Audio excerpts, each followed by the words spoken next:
Everything was very balanced. The American dream and never forgetting who you are.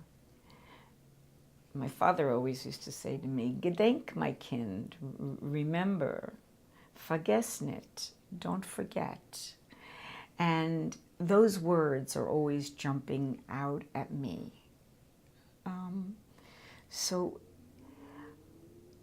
I don't think there was ever a question that I would forget or that I needed to be reminded.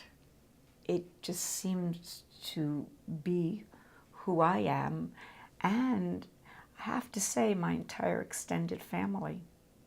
I have to say my children, grandchildren, sisters, brother, nieces, and nephews. My mother and father, in their wisdom,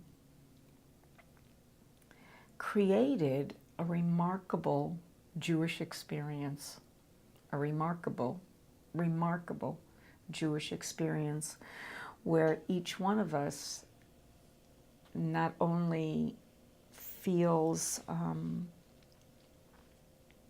that we must carry on this legacy, but we do it with passion and joy,